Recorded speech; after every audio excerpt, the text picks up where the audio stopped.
What if I told you that one of the things we were taught as virtues has secretly become one of the biggest reasons many people cannot stand up for themselves? What if the same respect we were told would make us better people has been turned into a tool to silence us?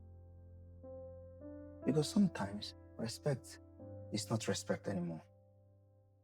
Sometimes it becomes control. Sometimes it becomes fear. Sometimes it becomes a prison. Across many African societies, children are raised with one powerful instruction: respect your elders. And yes, respect is important. Every society needs respect.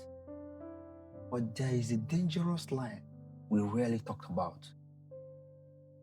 That moment, respect becomes so extreme that a person loses their voice, loses their confidence, and loses the ability to challenge wrongdoing. That is no longer respect. A child sees something wrong. A child experiences injustice. A child knows someone is lying. But the moment they try to speak, they hear, "Keep quiet. Don't you know he is older than you?" And slowly the child learns something dangerous. Age matters more than truth. Authority matters more than justice. The person who is wrong becomes protected simply because they are older. And the child who is right becomes the problem because they dared to speak. This is how people grow up afraid to express themselves. This is how people grow up unable to defend themselves. Then we wonder, why is this person so shy? Why can't they speak up? Why do they accept everything? Why do they allow people to treat them badly? But sometimes the answer goes back to childhood. They were not taught respect. They were taught silence. They were taught that questioning someone older is automatically disrespect. They were taught that their feelings do not matter if someone with more age is involved. And a child who constantly gets silenced grows into an adult who struggles to find their voice. This is bigger than family. It affects communities. It affects leadership.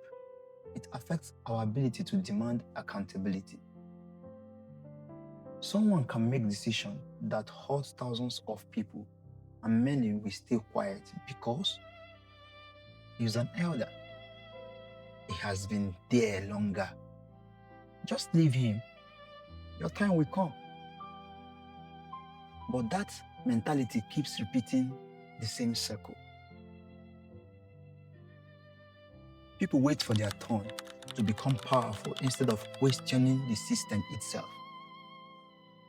And when they finally gain power, they repeat what was done to them. And the cycle continues. Another problem created by this kind of over-respect is hypocrisy. People say the truth privately. They complain behind closed doors. They talk about injustice when the person is not around. But the moment that person appears, their statement changes automatically. "No, I didn't say that. I never meant it that way. You know I respect you." Truth automatically disappears. Because people have been trained to fear confrontation more than they value honesty.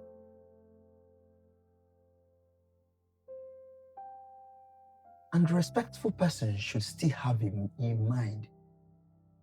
A respectful person should still be able to, disagree. A respectful child should be able to say, "Sir, I understand you, but I believe this is wrong. Sir, I respect you, but what you are saying is not true." That is not disrespect.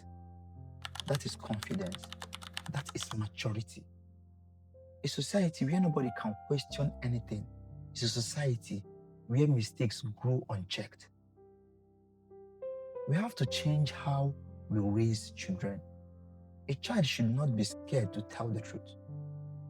A child should not feel powerless when they are being treated wrongly. A child should have a voice. A child should learn manners, but they should also learn courage. Teach children respect, but also teach them responsibility.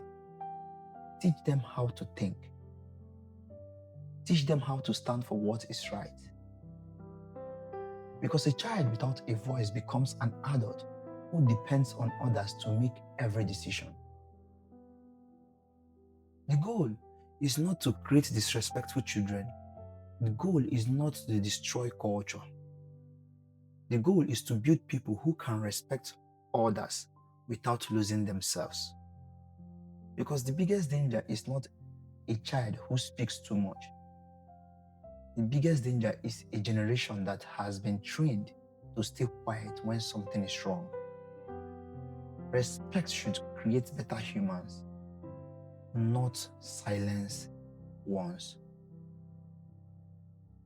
So with this, I feel we all have a collective work to do in making sure your respect you are giving out doesn't automatically silence your personality, doesn't automatically silence your voice.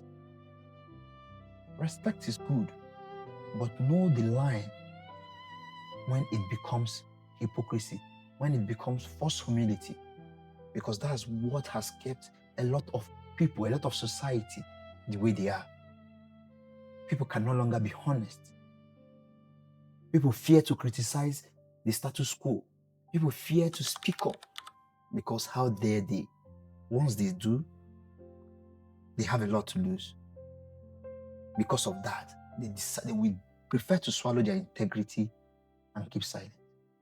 And also imbibe that, slavery mentality into their own children. When they see you, yes sir, yes sir, yes sir, they want to worship, they want to do everything, but not because they like you, but because of the fact that's how they were brought up, to respect you even when they are being wronged, to keep respecting even when they see something despicable going on. They feel, he's an elder, now what are we going to do now? He's an elderly person, let's just leave it that way. It shouldn't be like that. I feel with this, we all could agree that respect should not be a sin. Rather, it should be a way to also give people voice to speak for themselves when they need to. Thank you for your time. Thank you for listening. Don't forget to share and like this video. See you on the next one.